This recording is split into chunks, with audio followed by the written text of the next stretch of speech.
FPJ Batang Quiapo namataan sa banner ng GMA Network Building. Nag-uugat na nga ba ang bagong collaboration?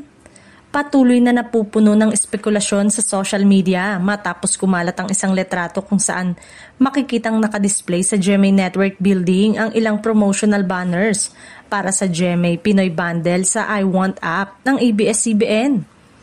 Sa naturang banner, tampok ang ilang kapamilya shows tulad ng It's Showtime, PBB Collab Celebrity Edition 2.0. Ngunit ang tunay na nakakuha ng atensyon ng mga netizen ay ang pagkakasama ng ghosting at lalo na ng FPJ Batang Quiapo, isang programa ng ABS-CBN na kasalukuyang tumatakbo pa rin sa TV5. Dahil dito, hindi maiwasang tanungin ng publiko, may bago bang pag-uusap na nagaganap sa pagitan ng GMA Network at ABS-CBN? Posible bang maging bahagi ang FPJ Batang Quiapo ng lineup ng Kapuso Network? Kung susuriin, maaaring isa lamang itong regular promotional banner para ipakita ang mga laman ng GMA Pinoy Bundle sa I Want app. Lalo na target nito ang mga OFW ng international viewers. Ngunit hindi rin isinasantabi ng ilang netizen na baka indikasyon nito ng mas malalim na ugnayan o posibleng future collaboration. Lalo pat kapansing-pansing kasama ang isa sa pinakamalakas na primetime series ng ABS-CBN.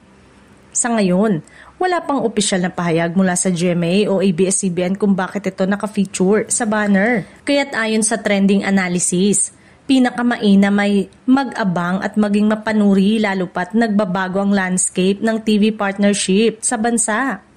Samantala, ang GMA Pinoy Bundle ay binubuo ng 3 international pay TV channels ng Kapuso Network.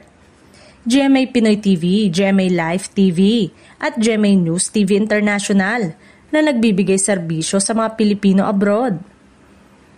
Habang wala pang kumpirmasyon, isang bagay ang malinaw. Mainit na mainit pa rin ang usapin sa magiging bagong tahanan ng mga kapamilya shows na mawawala sa TV5. At posibleng mas marami pang sorpresa ang naghihintay sa industriya ng telebisyon.